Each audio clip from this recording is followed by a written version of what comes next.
پکار کے کہا یا حجاج یا حجاج یا حجاج. حجاج بھی قابل ذکر آدمی نہیں. وہاں سے ایک آدمی چھوٹ کر بھاگتا ہوا حجاج بن یوسف کے پاس پہنچا. کہا حجاج تیرے عرب کی بیٹی تجھے ہندوستان میں پکار رہی ہے. وہ حجاج بن یوسف لیٹتا اس سے لیٹا نہیں جاتا, کھاتا کھایا نہیں جاتا, پیتا پیا نہیں جاتا, سوتا سویا نہیں جاتا.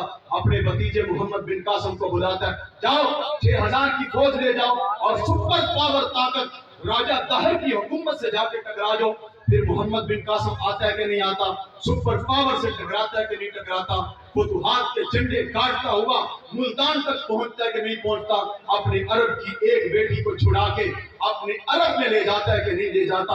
آج کتنیاں بیٹیاں محمد بن قاسم کو پکار رہی ہیں, آج کتنی بیٹیاں صلاح الدین ایوبی کو آوازیں دے رہی ہیں. میں آنکھیں جو ذرا کھولوں کلیجہ منہ کو آتا ہے. وہ کیا کہا نا کہ کوئی آنکھیں اجوارے شان و قبراں وچوں بول, کتاب عشق دا کوئی اگلا ورقہ کھول. دیکھو روئی سی تھی پنجاب دی تو لکھ لکھ مارے بہن, اج لکھاں دیاں دیس دیاں مارے شاہ تینوں کہن. یہ تو کہانی میں آپ کو ان ملکوں کی سنا رہا ہوں جہاں کفر اہل کفر ظلم کرتے ہیں, اہل کفر ظلم کرتے ہیں. آؤ میں آپ کو قصور میں نہ لے جاؤں. وہ قصور میں ایک 6 سال کی زینب جس کو نہ گناہ کا پتہ اور نہ نیکی کا پتہ, ایک درندہ اس کے اوپر ہاتھ ڈالتا ہے اور اس کا کیا حال کرتا ہے. یہ ایک بیٹی نہیں, ملک کے کونے کونے میں کتنی زینبیں بے آبرو ہو رہی ہیں.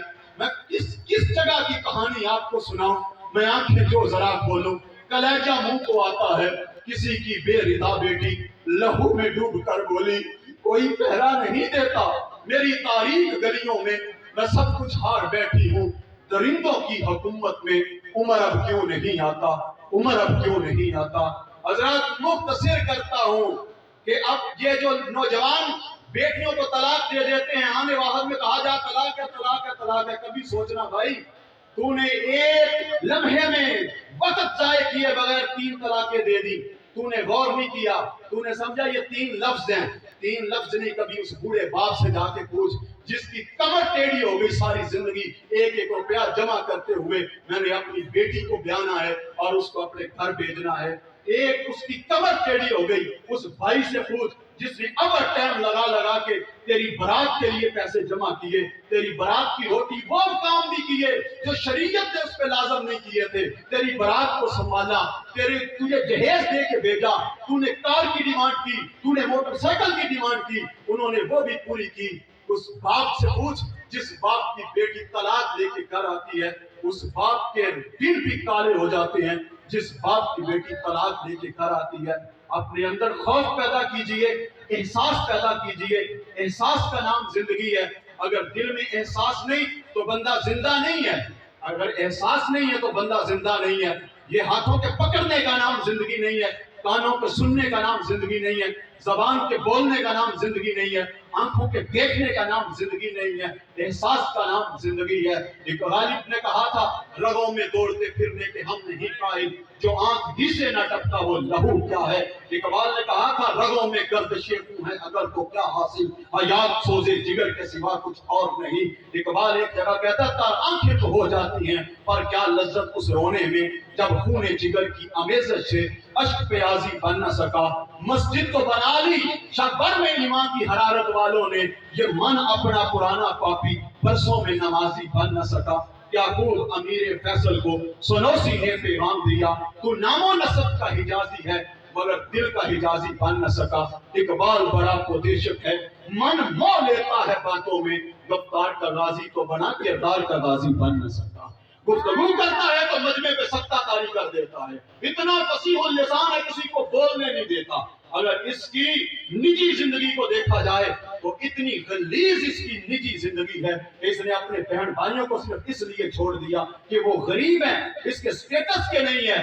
آج اس سٹیٹس نے ہم بہن بھائیوں کو دور کیا ہوا ہے اور بہن بہن سے جدا ہے, بھائی بھائی سے جدا ہے.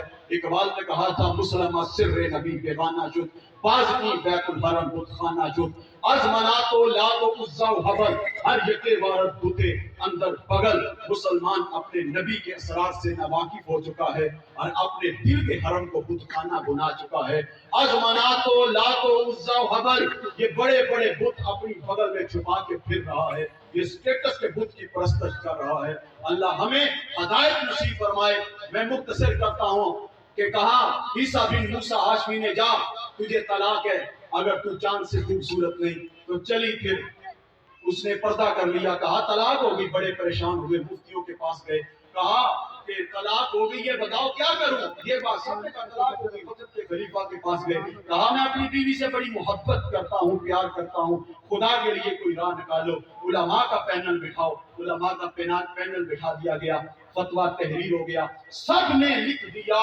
کہ طلاق ہو گئی کیونکہ چاند میں چمک ہے بیوی کالے رنگ کی ہے سب نے سائن کر دیے یوں سائن ہو رہے تھے چلتے چلتے ایک کونے میں آئے اور جہاں پہ میرے اور آپ کے امام اعظم ابو حنیفہ رحمت اللہ تعالیٰ علیہ کے ایک شاگرد بیٹھے ہوئے تھے ان کو کہا حضرت یہاں پہ سائن کر دے طلاق ہو گئی کہا میرے نزدیک طلاق نہیں ہوئی کہا سب کہہ رہے ہیں طلاق ہوئی آپ کہہ رہے ہیں طلاق نہیں ہوئی کہا نہیں ہوئی کہا اگر طلاق نہیں ہوئی تو حضرت نص سے ثابت کرے کہا نص قطعی سے ثابت کرتا ہوں کہ طلاق نہیں ہوئی حضور کیسے فرمایا پڑھیے قرآن اللہ 4 قسمیں اٹھا کے کہہ رہا ہے والتین والزیتون وطور سینین وهذا البلد الامین لقد خلقنا الانسان فی احسن تقویم اللہ تعالیٰ نے انسان کو احسن تقویم پہ پیدا فرمایا ظاہر بھی اس کا خوبصورت ہے باطن بھی اس کا خوبصورت ہے مگر انسان نے اپنے ظاہر کو بھی بگاڑا ہوا ہے اور اپنے باطن کو بھی بگاڑا ہوا ہے اپنے باطن کے اندر دیکھیے ذرا غور کیجئے گا میری تقریر ختم ہو گئی مگر غور کیجئے گا یہ لمحہ فکریہ ہے یہ آخری جملے میرے اور اس کو ساری زندگی اپنے پاس رکھو ذرا توجہ کرنا کہ اپنے سینوں میں ذرا نظر دوڑا کے ضرور دیکھنا کہ یہاں کیا کیا ہے حسد کینہ بغض اناد تکبر غرور گھمنڈ فخر جیسی لعنتیں ہمارے سینے کے اندر ہیں آؤ اپنے دل کو مصفا کرو بزرگوں کی درگاہ پہ آئے ہو اللہ والوں کی درگاہ پہ آئے ہو یہاں سے دل کی صفائی ملتی ہے یہ لنگر ملتا تو ملتا ہے نا مگر دل کی صفائی ملتی ہے اللہ والوں کی صحبت اختیار کی ہے تو پھر ماں باپ کی خدمت کرو بہن بھائیوں سے تعلق رکھو گھر والوں سے دوستوں سے اچھا سلوک کرو اور اچھے انسان اچھے کردار کے انسان بن کے زندگی گزارو یہی زندگی ہے اسی کا نام ہے